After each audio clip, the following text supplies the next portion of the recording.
उप मुख्यमंत्री महोदय, मंत्रीगण, दोनों राज्य के स्थानीय सांसद भी इस समारोह में उपस्थित हैं। साथ ही हजारों शुभचिंतक तथा स्टेक होल्डर्स इलेक्ट्रॉनिक प्लेटफॉर्म के माध्यम से इस समारोह में सम्मिलित हुए हैं।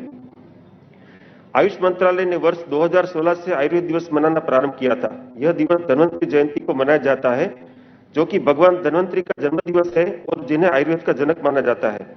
आयुर्वेद दिवस आयुष क्षेत्र के लिए अपने को जनसेवा के लिए समर्पित करने का अवसर है। अब मैं माननीय श्री श्रीपाद यशो नायक जी, आयुष मंत्री श्री को स्वागत भाषण के लिए आमंत्रित करता हूं।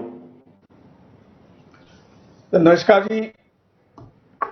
माननीय प्रधानमंत्री श्री नरेंद्र भाई मोदी जी, राजस्थान के राज्यपाल माननीय श्री कलराज मिश्र जी,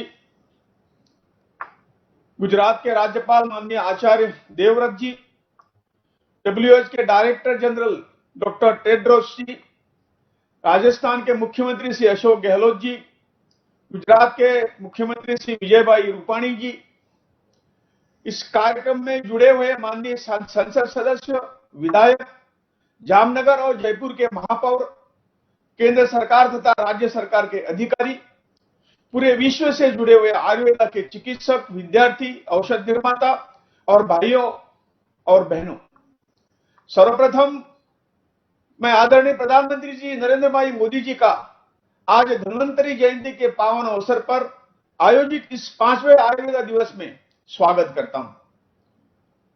5वें आयुर्वेद दिवस के उपलक्ष्य में आयोजित इस कार्यक्रम में मैं आप सभी मान्यवरों का भी स्वागत करता हूं। माननीय प्रधानमंत्री जी के मार्गदर्शन में जामनगर स्थित post graduate teaching and research in Ayurveda Gulab Kunverba Ayurveda Mahavidyalaya तथा आयुर्वेद औषधि शास्त्र संस्था, इन संस्थाओं के समुदाय को institute of teaching and research इन आयुर्वेदा के रूप में राष्ट्रीय महत्व के संस्थान का स्तर प्राप्त करने के लिए तथा राष्ट्रीय आयुर्वेद संस्थान जयपुर को डीम्ड कैटेगरी में डीम्ड टू बी यूनिवर्सिटी का स्तर देने के लिए मैं आपका बहुत बहुत धन्यवाद व्यक्त करता हूं। आपके करकमलों से इन संस्थाओं का आज नए रूप में लोकार्पण होने जा रहा है। यह देश के लिए आयुर्वेदा के इतिहास में एक महत्वपूर्ण कदम माना जाएगा। इस पहल से आयुर्वेदा की शिक्षा तथा संशोधन क्षेत्र में वृद्धि होगी। सम्माननीय, इससे न ही केवल जामनगर और सौराष्ट्र तथा जयपुर के निवासियों को लाभ होगा, लेकिन पूरे विश्व से आने वाले आयुर्वेदा के छात्र, संशोधक तथा आयुर्वेद की चिकित्सा के लिए देश विदेश से आने वाले रुग्णों को भी सेवा लाभ होगा। आयुर्वेदा चिकित्सा पद्धति की अपनी एक विशेषता है, जिसके कारण न केवल रुग्णों को स्वास्थ्य उपलब्ध होता है, लेकिन साथ साथ अन्य कोई भी दुष्परिणाम नहीं होते। आयुर्वेदा की चिकित्सा अधिक खर्चीली नहीं है और आज इससे लगभग 5 लाख वैद्य पूरे देश में उपलब्ध है। सारी आयुष पद्धतियां मिलकर लगभग 8 लाख चिकित्सक आज देश में उपलब्ध है। आयुष चिकित्सा पद्धतियों का विविध राष्ट्रीय स्वास्थ्य उपक्रमों में अंतर्भाव होने से देश के सारे लोगों को कम खर्चे वाली चिकित्सा सहज उपलब्ध होगी। महोदय, वर्तमान स्थिति में पूरा देश तथा विश्व कोविड महामारी से जूझ रहा है। भारत सरकार ने इसके लिए कई कदम उठाए हैं। इसमें आयुर्वेदा और आयुष का महत्वपूर्ण योगदान है। आयुष मंत्रालय ने अथक प्रयास किया है, उसके परिणाम लाखों लोग स्वयं को स्वस्थ रखने में यशस्वी हुए हैं। आयुष मंत्रालय ने कोविड के लिए आयुष पद्धतियों के द्वारा जो विविध उपाय योजना की है, उसके परिणाम आयुर्वेदिक शास्त्रीय पद्धति के आधार पर जांचने की व्यवस्था करी है। मंत्रालय ने 112 जगह कुल 84 संशोधन प्रकल्प शुरू किए हैं, जिसमें से कुछ पूर्ण हुए हैं और अधिकतर पूर्णोत्तर के मार्ग पर है। अखिल भारतीय आयुर्वेद संस्थान नई दिल्ली के माध्यम से 80,000 दिल्ली पुलिस के फ्रंटलाइन वॉरियर्स को आयुर्वेदा का सुरक्षा कवच देने का संशोधन प्रकल्प शायद विश्व का सबसे बड़ा जत्था हो सकता है। अभी तक से संशोधनों के आधार पर यह दिखाई देता है कि अल्प तथा मध्यम स्थिति के कोविड के रुग्ण आयुर्वेद उपचार से 2 से 3 दिन में स्वस्थ हो जाते हैं और 4 से 5 दिनों में लेबोरेटरी टेस्ट भी कोविड नेगेटिव हो जाती है। अन्य चिकित्सा पद्धतियों की तुलना में यह लाभ 2 से 3 गुना अधिक है। इन परिणामों से उत्साहित होकर मंत्रालय के अधीनस्थ संस्थाओं ने इन औषधियों के कार्ययुक्तता के ऊपर संशोधन शुरू किया है, जिससे हम यह जान सकेंगे कि वह आयुर्वेदा की दवाएं किस प्रकार से काम कर रही है और शरीर में इसकी पहुंच कहां तक है।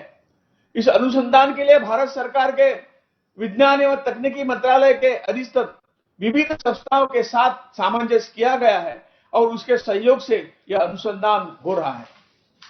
आयुष की संस्थाओं ने आयुर्वेद में टेक्नोलॉजी की जोड़ने के लिए भारतीय तकनीकी संस्थान, अखिल भारतीय आयुर्विज्ञान संस्थान, भाभा परमाणु अनुसंधान केंद्र, इससे भी सहयोग प्रस्तावित किया है। इन विविध प्रकार के पहल से हम आयुर्वेदा के प्राचीन ज्ञान को अत्याधुनिक तकनीकी जोड़ देने के प्रयत्न में है। इस उद्घाटन समारोह के पश्चात मंत्रालय ने कोविड-19 के लिए आयुर्वेद इस विषय पर एक अंतरराष्ट्रीय वेबिनार का आयोजन किया है, जिसमें भारत के विविध वैज्ञानिक संगठन, आयुर्वेदा के संगठन तथा विश्व के हर खंड से अमेरिका, ब्राजील, जर्मनी, ऑस्ट्रेलिया आदि 8 देशों के अंतरराष्ट्रीय वैज्ञानिक तथा विश्व स्वास्थ्य संगठन आयुर्वेदा के ऊपर उनके अनुसंधान प्रस्तुत करेंगे।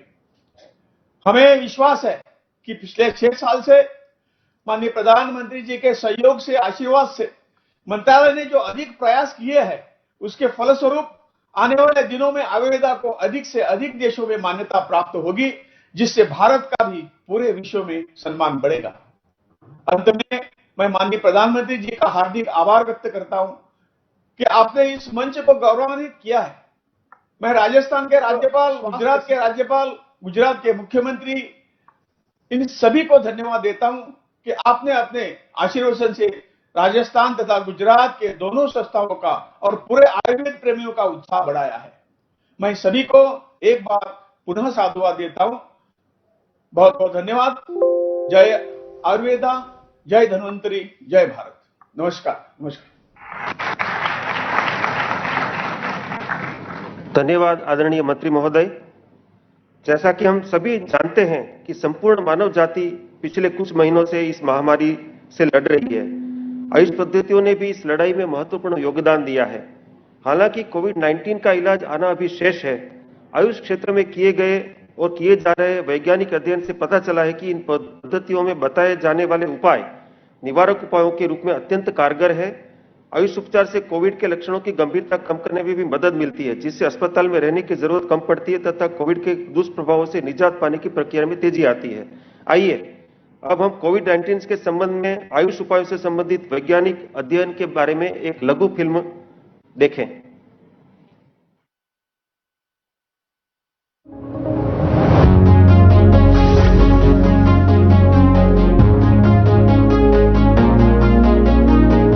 माननीय प्रधानमंत्री श्री नरेंद्र मोदी जी के दिग्दर्शन में आयुष मंत्रालय ने कोविड-19 रिसर्च के क्षेत्र में कई महत्वपूर्ण कदम उठाए। कोविड-19 की इस लड़ाई में सहयोग के लिए आयुष मंत्रालय ने 7,99,000 आयुष चिकित्सकों की मदद से आम आदमी की रोग प्रतिरोधक क्षमता को बढ़ाने का प्रयास किया।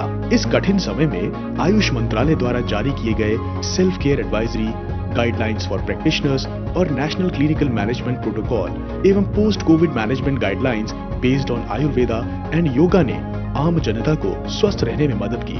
आयुष मंत्रालय द्वारा जारी किया गया आयुष संजीवनी मोबाइल ऐप लोगों के बीच आयुष संबंधित स्वीकार्यता तथा उपयोग के साथ साथ कोविड-19 उन्मूलन में इनके प्रभाव से जुड़ी जानकारियां जुटाने में सहायक सिद्ध हुआ है।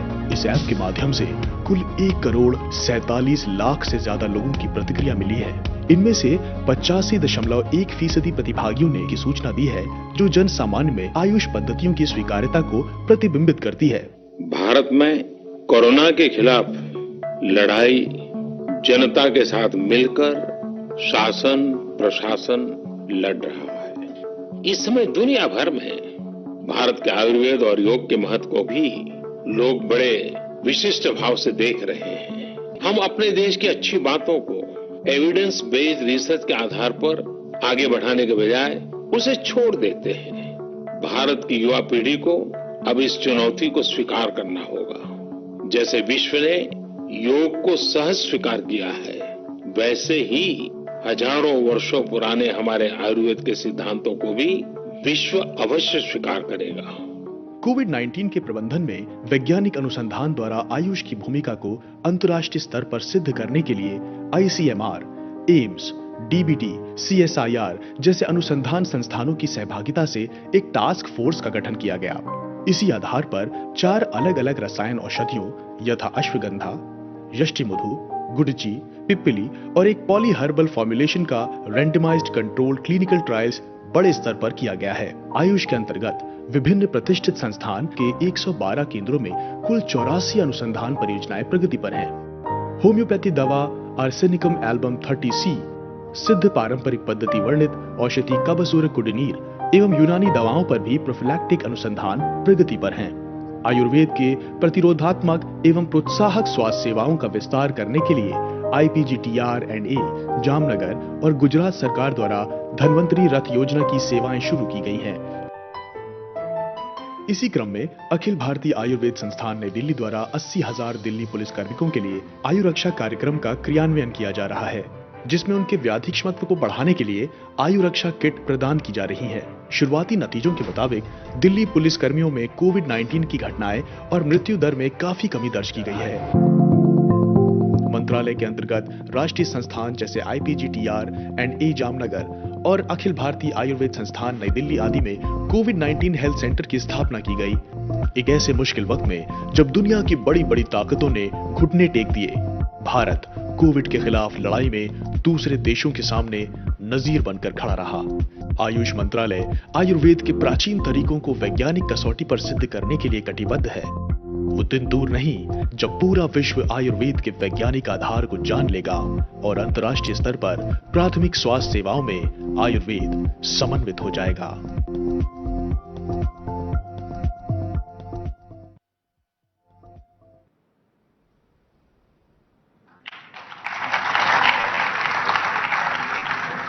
धन्यवाद। यह हमारा सौभाग्य है कि आज राजस्थान के माननीय मुख्यमंत्री श्री अशोक गहलोत जी हमारे साथ हैं। इस अवसर पर अपने विचार साझा करने के लिए मैं आपको आमंत्रित करता हूं।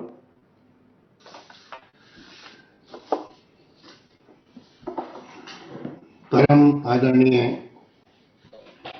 प्रधानमंत्री श्री नरेंद्र मोदी जी, केंद्रीय आयुष मंत्री श्री श्रीपद नाइक जी, राज्यपाल राजस्थान आदरणीय कलराज मिश्र जी, गुजरात के राज्यपाल आचार्य देवव्रत जी, WHO के डायरेक्टर जनरल डॉक्टर टेड्रोस जी, गुजरात के मुख्यमंत्री श्री विजय रूपाणी जी, NIA जयपुर के निदेशक संजीव शर्मा जी, जामनगर संस्थान के डायरेक्टर साहब और तमाम पदाधिकारीगण, मुझे खुशी है कि आज इटरा जामनगर को इंस्टीट्यूट ऑफ नेशनल इम्पोर्टेंस का दर्जा देना वह NIA जयपुर को डीम्ड यूनिवर्सिटी का दर्जा देने का समय चुना है।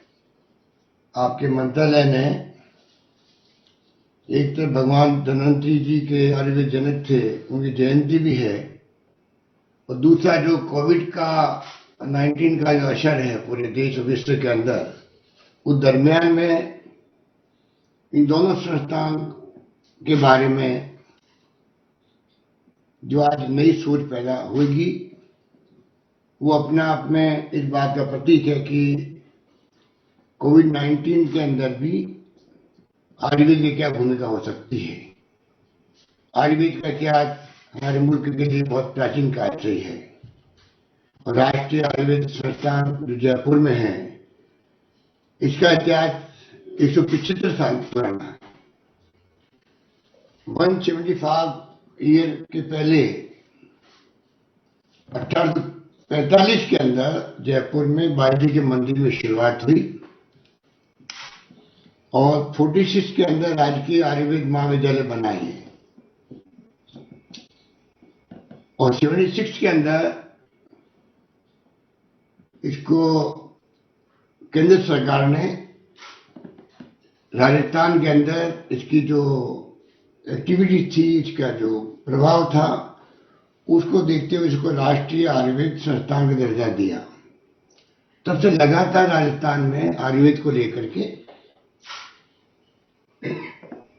जो कुछ भी संभव होता था लगातार पूरा महत्व दिया जाता था। अब जो आपने आज फैसला किया डीम्ड यूनिवर्सिटी का, उसके बाद में अब ये यूनिवर्सिटी के रूप में अपना सिलेबस बना पाएगा, रिसर्च हो पाएगी, जिसकी सबसे बड़ी आवश्यकता भी श्रीमद पादे जी कह रहे थे। इंटरनेशनल स्कोप बढ़ेगा और मैं उम्मीद करता हूं कि राजस्थान में आयुर्वेद चिकित्सा के क्षेत्र में जो नेटवर्किंग हमारी है वो इस रूप में बनी हुई है कि चारों ओर आयुर्वेद हो, चाहे यूनानी हो, होम्योपैथी हो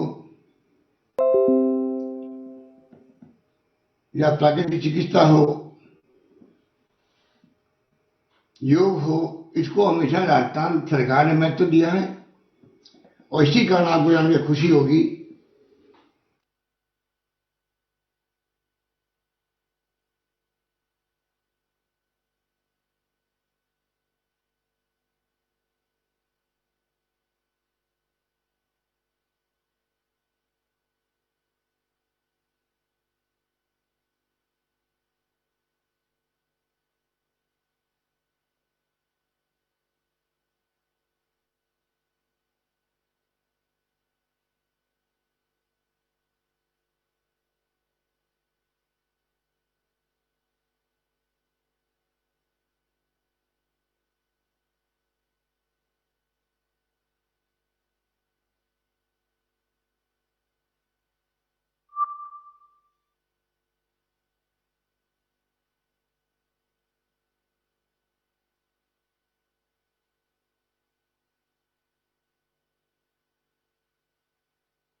और अंतर्राष्ट्रीय स्तर पर भी राजस्थान का जो इंफ्रास्ट्रक्चर है वो सबसे मजबूत स्ट्रक्चर है देश के अंदर।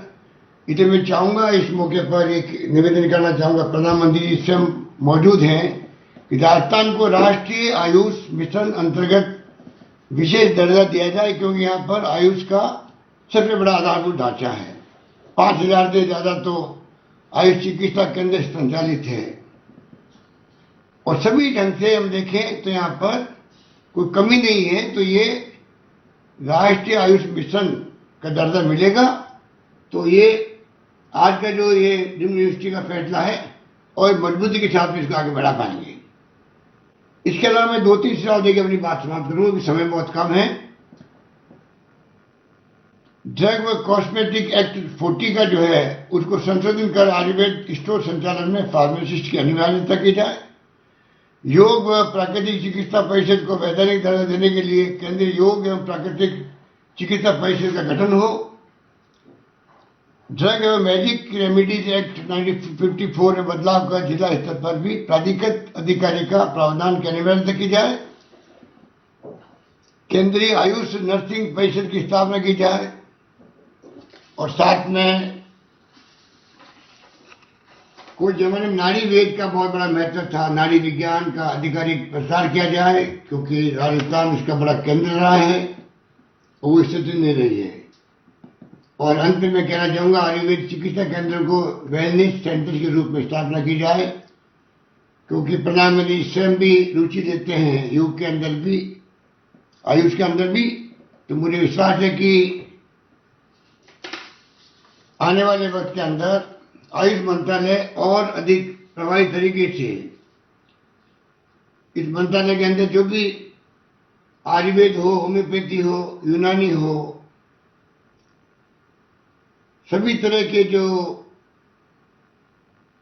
सेक्टर है उसको मजबूत करने में राजस्थान में भी वो सहयोग करेंगे।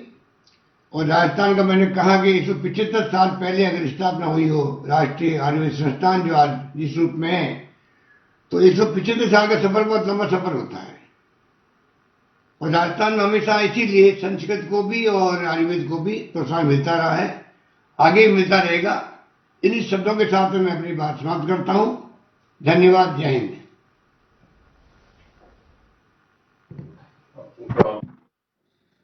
धन्यवाद आदरणीय मुख्यमंत्री महोदय। यह भी हमारा सौभाग्य है कि इस अवसर पर गुजरात के माननीय मुख्यमंत्री श्री विजय रूपाणी जी उपस्थित हैं। मैं इस अवसर पर अपने विचार व्यक्त करने के लिए आपको आमंत्रित करता हूं।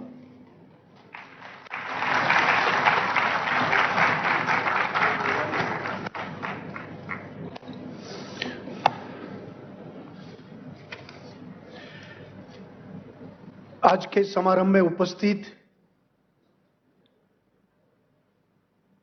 भारत के लोकप्रिय प्रधानमंत्री, जिन्होंने विश्व में भारत को प्रतिष्ठा दी है, ऐसे हमारे गुजरात के सपूत आदरणीय प्रधानमंत्री नरेंद्र भाई मोदी जी, कार्यक्रम में उपस्थित आदरणीय राज्यपाल राजस्थान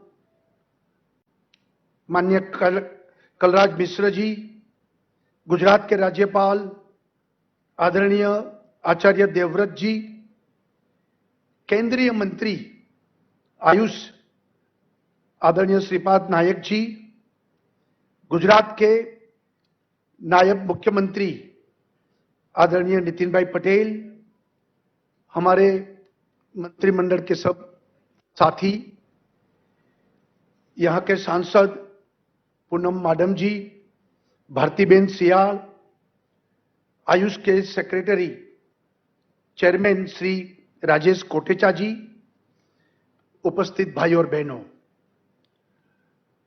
सबसे पहले गुजरात की जनता की ओर से आदरणीय प्रधानमंत्री मोदी जी और श्रीपाद नायक जी को गुजरात की हमारी आयुर्वेद यूनिवर्सिटी को जो राष्ट्रीय इंपॉर्टेंस, नेशनल इंपॉर्टेंस देने के लिए बहुत बहुत आभार प्रकट करता हूं, धन्यवाद भी देता हूं। आज धनतेरस पावन अवसर है के दिन देवी शक्ति, पूरी शक्ति की, उनके द्वारा जो समुद्र मंथन हुआ था, उसमें शंख चक्र, दिव्य औषधि, अमृत कलश, उसके साथ भगवान धन्वंतरी प्रकट हुए थे। और विराट की हमारी भगवान धन्वंतरी वेदों के उपास देव थे और उसका अवतरण मनुष्य मात्र के दुख निवारण के लिए उनका अवतरण हुआ था। और आयुर्वेद के प्रथम इंस्टीट्यूट ऑफ नेशनल इंपॉर्टेंस का भी आज अवतरण हो रहा है। ये भी हमारी एक खुशी की बात है। परमपिता ब्रह्मा, जिन्होंने सृष्टि रचना के वक्त आयुर्वेद का स्मरण किया था, आयुर्वेद के ज्ञान जो पहले भी था इसलिए स्मरण होता है।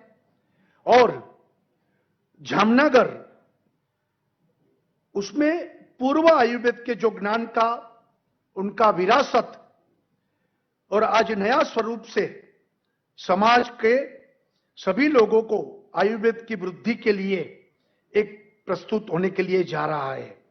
हमें बहुत गौरव है, आनंद भी है और मैं फिर से हार्दिक अभिनंदन करता हूं। वैसे तो आयुर्वेद का इतिहास हमारे सौराष्ट्र में गढ़ड़ा और उत्तर गुजरात में पाटन में आयुर्वेद की पाठशालाएं थी और बाद में कॉलेज के युग में जामनगर और भावनगर आजादी के पहले भी आयुर्वेद के महाविद्यालय की स्थापना हो चुकी थी।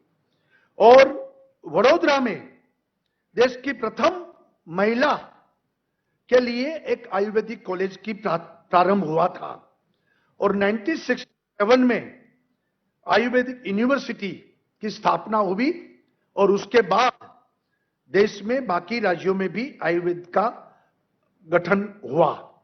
आज गुजरात में 30 से ज्यादा आयुर्वेद कॉलेज कार्यरत है और आयुर्वेद शिक्षा के उपरांत आयुर्वेद की चिकित्सा के लिए गवर्नमेंट ऑफ गुजरात ने काफी काम किया।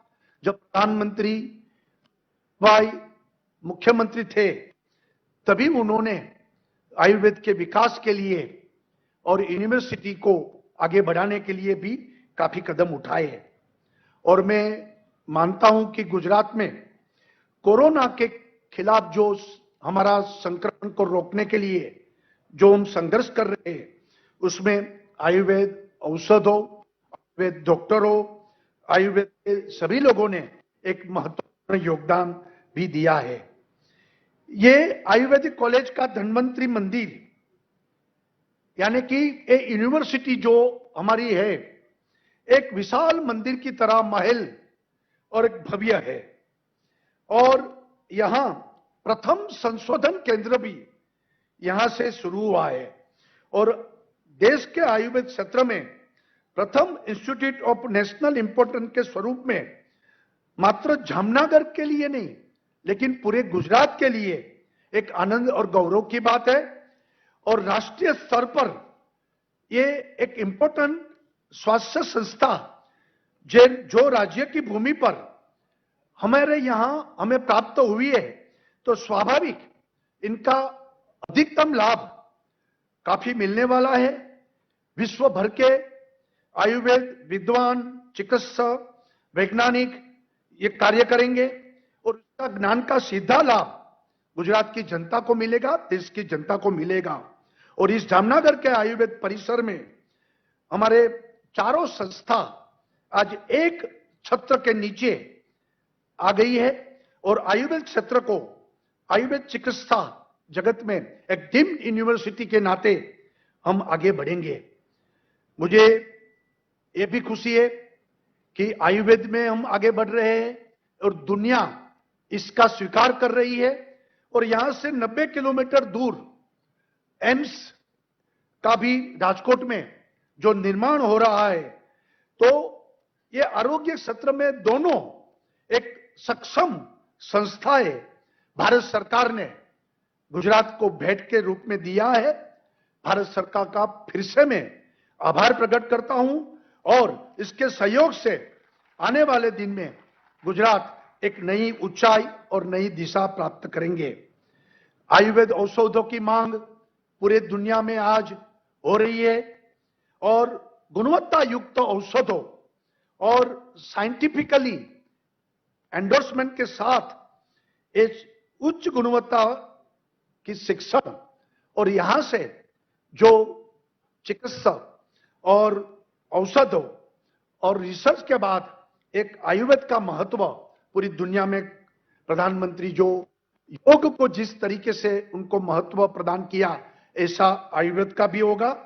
हमारे पुराण वेद उपनिषद आयुर्वेद चिकित्सा को पूरी दुनिया में रिकॉग्नाइजेशन मिलेगा।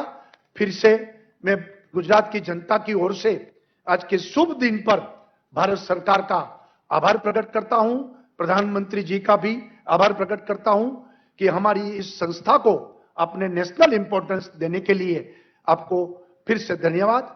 जय जय गरीबी गुजरात, भारत माता की जय।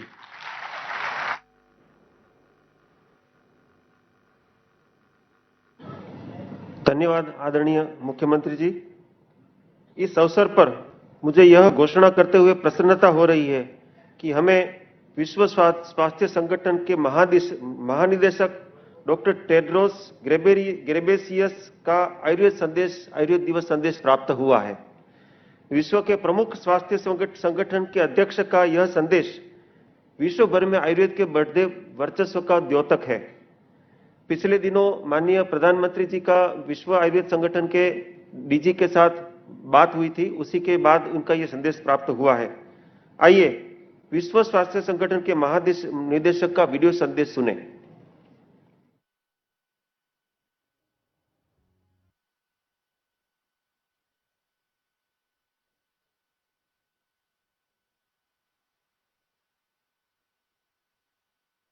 Your Excellency Prime Minister Narendra Modi, Excellencies, dear colleagues and friends, Namaste. Traditional systems of medicine such as Ayurveda can play an important role in integrated, people-centered health services and self-care, but they have not received enough attention. In a WHO report last year, 170 countries reported the use of traditional and complementary medicine, including Ayurveda. Earlier this week, I had the great honor of speaking with His Excellency Prime Minister Modi. I welcome the Prime Minister's strong commitment to universal health coverage through the Ayushman Bharat initiative and the use of evidence-based traditional and complementary medicine supported by the Ministry of Ayush.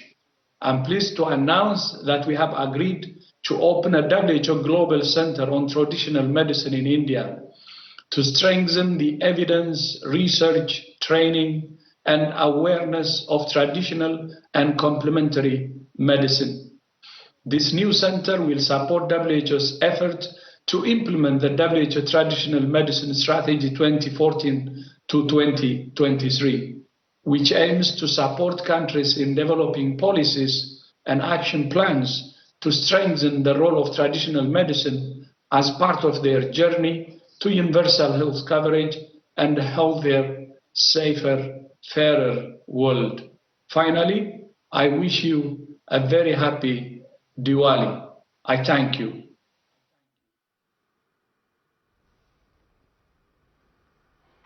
धन्यवाद। WHO DG ने जो घोषणा करी विशेष रूप से global centre of traditional medicine in India, ये बहुत बड़ा लैंडमार्क है, उसके लिए WHO का खूब खूब धन्यवाद। अब मैं माननीय प्रधानमंत्री जी को आयुर्वेद शिक्षण एवं अनुसंधान संस्थान institute of teaching and research in Ayurveda Jamnagar को राष्ट्रीय महत्व के संस्थान के रूप में राष्ट्र को समर्पित करने के लिए आमंत्रित करता हूं।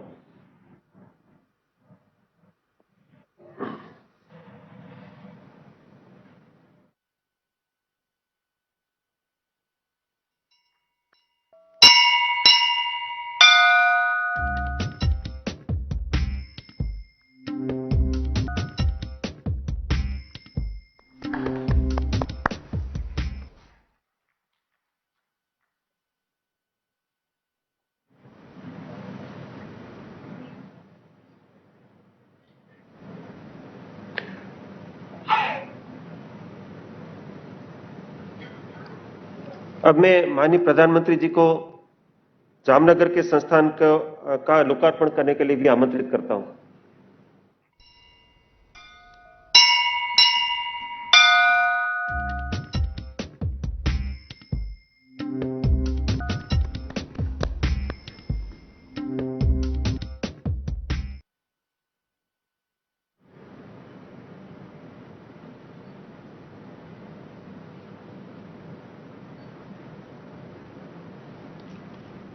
धन्यवाद माननीय प्रधानमंत्री जी।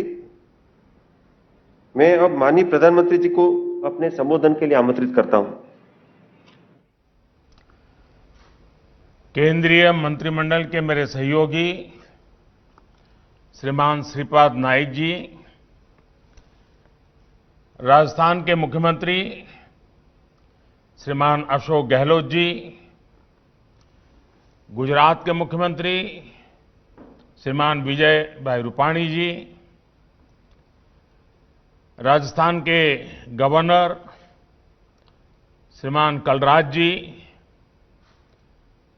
गुजरात के गवर्नर श्रीमान आचार्य देवव्रत जी, अन्य सभी मंत्रीगण, सांसदगण, विधायकगण, आयुर्वेद से जुड़े सभी विद्वानजन, देवी और सज्जनों, आप सभी को धनतेरस, भगवान धन्वंतरि की जयंती की बहुत बहुत शुभकामनाएं। धन्वंतरि जी ने आरोग्य के देवता माने जाते हैं और आयुर्वेद की रचना भी उनके आशीर्वाद से हुई है।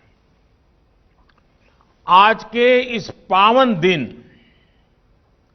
आयुर्वेद दिवस पर भगवान धन्वंतरि से पूरी मानव जाति की प्रार्थना है कि वो भारत समेत पूरी दुनिया को आरोग्य का आशीष दें। साथियों, इस बार का आयुर्वेद दिवस गुजरात और राजस्थान के लिए विशेष है। हमारे युवा साथियों के लिए भी विशेष है। आज गुजरात के जामनगर में institute of teaching and research इन आयुर्वेदा को इंस्टीट्यूट ऑफ नेशनल इंपॉर्टेंस के रूप में मान्यता मिली है। इसी तरह जयपुर के राष्ट्रीय आयुर्वेद संस्थान को भी डीम्ड यूनिवर्सिटी के रूप में आज लोकार्पित किया गया है। आयुर्वेद में उच्च शिक्षा, रिसर्च और स्किल डेवलपमेंट से जुड़े इन बेहतरीन संस्थानों के लिए राजस्थान, गुजरात के साथ ही पूरे देश को बहुत बहुत बधाई। साथियों, आयुर्वेद भारत की एक विरासत है जिसके विस्तार में पूरी मानवता की भलाई है।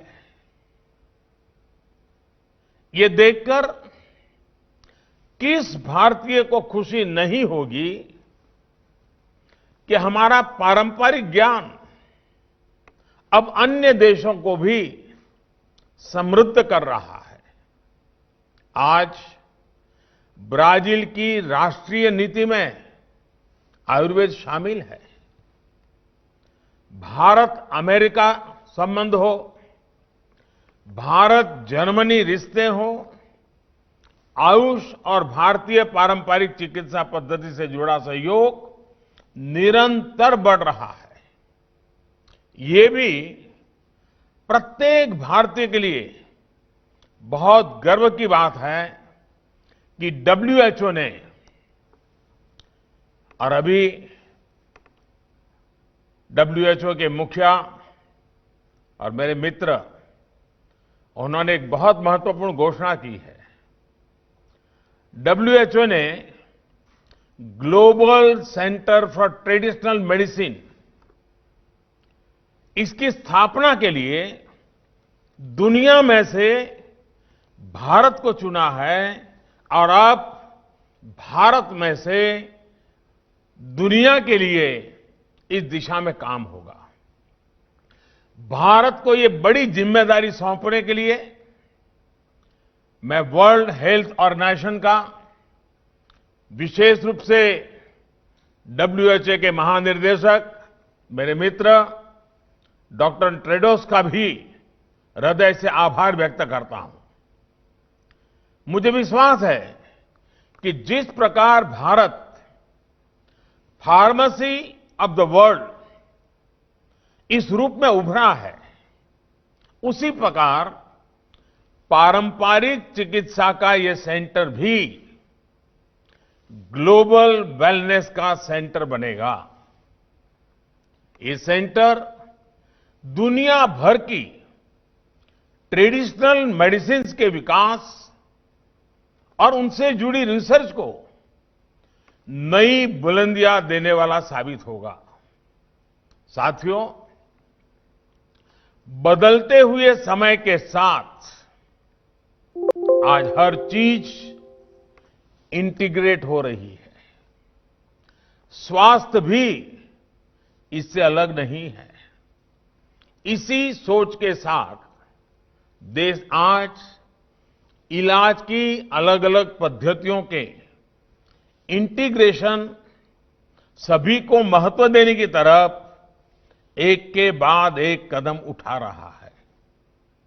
इसी सोच ने आयुष को, आयुर्वेद को देश की आरोग्य नीति, हेल्थ पॉलिसी का प्रमुख हिस्सा बनाया है। आज हम स्वास्थ्य के अपने पारंपरिक खजाने को सिर्फ एक विकल्प नहीं, बल्कि देश के आरोग्य का बड़ा आधार बना रहे हैं। साथियों, ये हमेशा से एक स्थापित सत्य रहा है कि भारत के पास आरोग्य से जुड़ी कितनी बड़ी विरासत है, लेकिन ये भी उतना ही सही है कि ये ज्ञान ज्यादातर किताबों में, शास्त्रों में रहा है और थोड़ा बहुत दादी नानी के नुस्खों में रहा है। इस ज्ञान को आधुनिक आवश्यकताओं के अनुसार विकसित किया जाना ये बहुत आवश्यक है। इसलिए देश में अब पहली बार हमारे पुरातन चिकित्सा वाला ज्ञान जो है, उस ज्ञान विज्ञान को 21वीं सदी के आधुनिक विज्ञान से मिली जानकारी के साथ भी उसको जोड़ा जा रहा है, इंटीग्रेट किया जा रहा है, नई रिसर्च की जा रही है। 3 साल पहले ही हमारे यहां अखिल भारतीय आयुर्वेदिक संस्थान की स्थापना की गई है। लेह में सोवा रिगपा से जुड़ी रिसर्च और दूसरे अध्ययन के लिए राष्ट्रीय सोवा रिगपा संस्थान विकसित करने का काम जारी है। आज गुजरात और राजस्थान के जिन 2 संस्थानों को अपग्रेड किया गया है, वो भी इसी सिलसिले का विस्तार है। भाइयों और बहनों, कहते हैं जब कद बढ़ता है तो दायित्व भी बढ़ता है। आज जब इन 2 महत्वपूर्ण संस्थानों का कद बढ़ा है, तो मेरा एक आग्रह भी है। देश के प्रीमियम आयुर्वेदिक संस्थान होने के कारण अब आप सब पर ऐसे पाठ्यक्रम तैयार करने की जिम्मेदारी है जो इंटरनेशनल प्रैक्टिसेस के अनुकूल और वैज्ञानिक मानकों के अनुरूप हो। मैं शिक्षा मंत्रालय और यूजीसी को भी आग्रह से कहूंगा कि आयुर्भौतिकी और आयुर्रसायन शास्त्र जैसे विषयों को लेकर नई संभावनाओं के साथ काम किया जाए। इससे रिसर्च को ज्यादा से ज्यादा बढ़ावा देने के लिए इंटीग्रेटेड डॉक्टरल और पोस्ट डॉक्टरल करिकुलम बनाने के लिए काम किया जा सकता है। आज मेरा देश के प्राइवेट सेक्टर, हमारे स्टार्टअप से, उनसे भी एक विशेष आग्रह है। देश के प्राइवेट सेक्टर नए स्टार्टअप्स को आयुर्वेद की ग्लोबल डिमांड को स्टडी करना चाहिए और इस सेक्टर में होने वाली ग्रोथ में अपनी हिस्सेदारी सुनिश्चित करनी चाहिए। आयुर्वेद की लोकल शक्ति के लिए आपको दुनिया भर में वोकल होना है।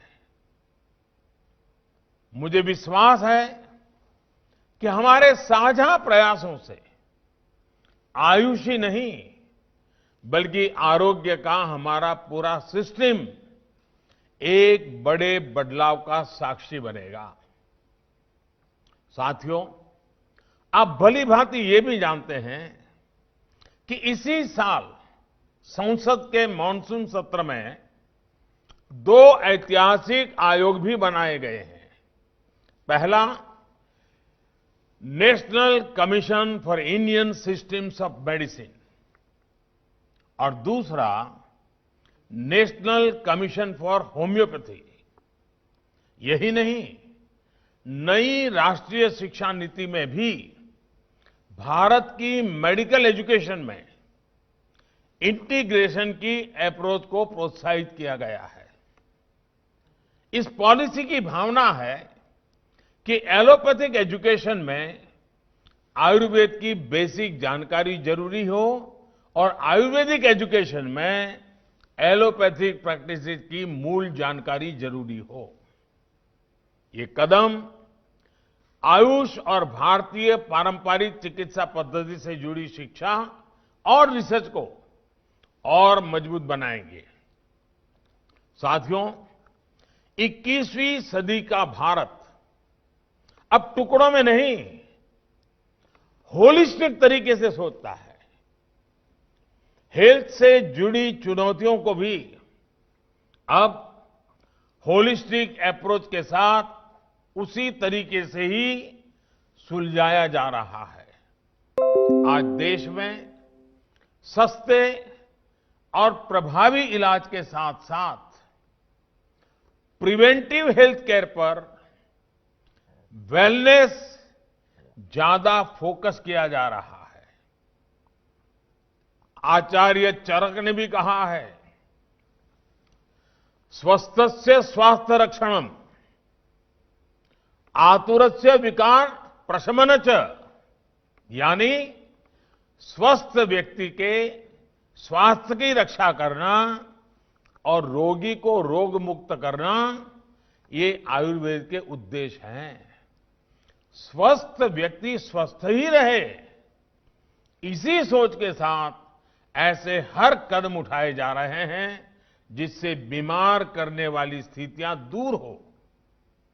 एक तरफ साफ सफाई, स्वच्छता, शौचालय, साफ पानी, धुआं मुक्त रसोई, पोषण, इन सभी पर ध्यान दिया जा रहा है, तो वहीं 1.5 लाख हेल्थ और वेलनेस सेंटर्स हिंदुस्तान के कोने कोने में तैयार किए जा रहे हैं। इनमें विशेष तौर पर 12,500 से ज्यादा आयुष वेलनेस सेंटर्स पूरी तरह आयुर्वेद को समर्पित हैं, आयुर्वेद से जुड़े बन रहे हैं।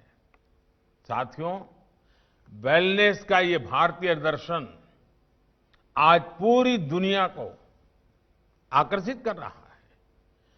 कोरोना के इस मुश्किल समय ने फिर दिखाया है कि हेल्थ एंड वेलनेस से जुड़ी भारत की ये पारंपरिक विद्या कितनी कारगर है। जब कोरोना से मुकाबले के लिए कोई प्रभावी तरीका नहीं था, तो भारत के घर घर में हल्दी, दूध और काढ़ा जैसे अनेक इम्यूनिटी बूस्टर उपाय बहुत काम आए।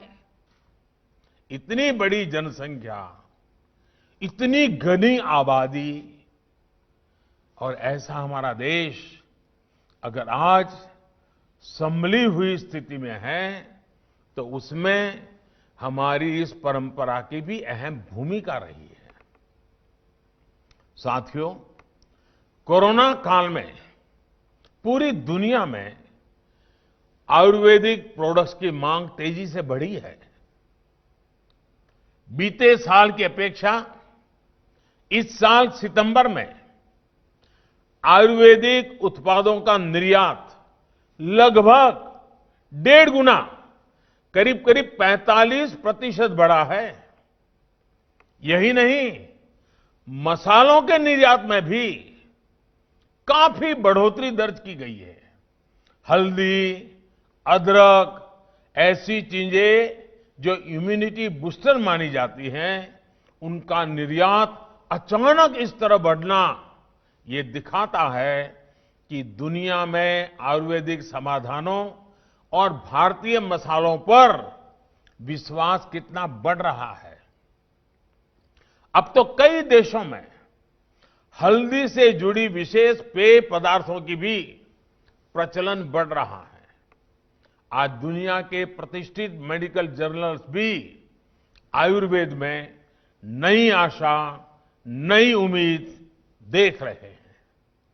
साथियों, कोरोना के इस काल में हमारा फोकस सिर्फ आयुर्वेद के उपयोग तक ही सीमित नहीं रहा, बल्कि इस मुश्किल घड़ी का इस्तेमाल आयुष से जुड़ी रिसर्च को देश और दुनिया में आगे बढ़ाने के लिए किया जा रहा है। आज एक तरफ भारत जहां वैक्सीन की टेस्टिंग कर रहा है, वहीं दूसरी तरफ कोविड से लड़ने के लिए आयुर्वेदिक रिसर्च पर भी इंटरनेशनल कोलैबोरेशन को तेजी से बढ़ा रहा है। अभी हमारे साथी श्रीपाद जी ने बताया कि इस समय 100 से ज्यादा स्थानों पर रिसर्च चल रही है। यहां दिल्ली में ही अखिल भारतीय आयुर्वेद संस्थान ने, जैसा अभी आपको विस्तार से बताया गया, दिल्ली पुलिस के 80,000 जवानों पर इम्यूनिटी से जुड़े रिसर्च की है। ये दुनिया की सबसे बड़ी ग्रुप स्टडी हो सकती है। इसके भी उत्साहजनक परिणाम देखने को मिले हैं। आने वाले दिनों में कुछ और अंतर्राष्ट्रीय परीक्षण भी शुरू किए जाने हैं। साथियों, आज हम आयुर्वेदिक दवाओं, जड़ी बूटियों के साथ साथ इम्यूनिटी को बढ़ाने वाले न्यूट्रिशियस फूड पर भी विशेष बल दे रहे हैं। मोटे अनाज यानी मिलेट्स का उत्पादन बढ़ाने के लिए आज किसानों को प्रोत्साहित किया जा रहा है। यही नहीं, गंगा जी के किनारे और हिमालयी क्षेत्रों में ऑर्गेनिक उत्पादों को बढ़ावा दिया जा रहा है। आयुर्वेद से जुड़े हुए पेड़ पौधे लगाने पर बल दिया जा रहा है।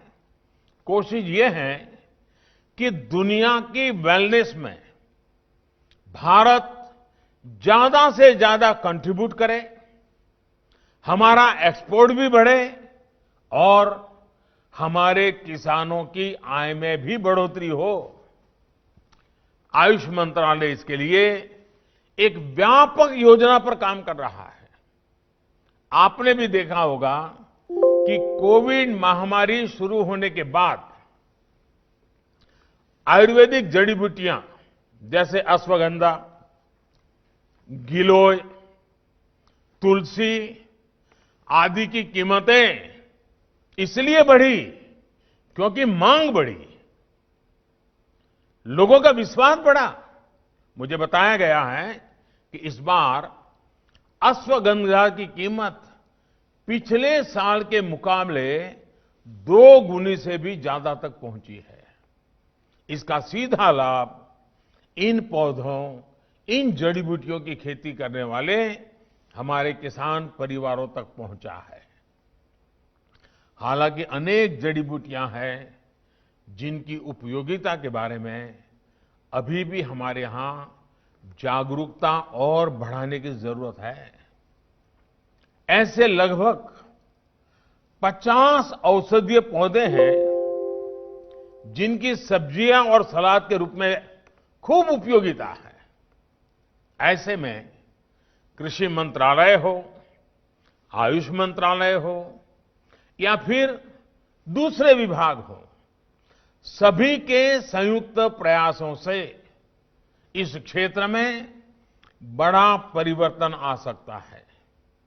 साथियों, आयुर्वेद से जुड़े इस पूरे इकोसिस्टम के विकास में देश में हेल्थ एंड वेलनेस से जुड़े टूरिज्म को भी बढ़ावा मिलेगा। गुजरात और राजस्थान में तो इसके लिए असीम संभावनाएं भी हैं। मुझे विश्वास है कि जामनगर और जयपुर के ये दोनों संस्थान इस दिशा में भी लाभकारी सिद्ध होंगे। एक बार फिर से आप सभी को बहुत बहुत बधाई। आज छोटी दिवाली है, कल बड़ी दिवाली है। आपको, आपके परिवार को भी मेरी तरफ से इस दीपावली के पावन पर्व की अनेक अनेक शुभकामनाएं हैं। बहुत बहुत धन्यवाद।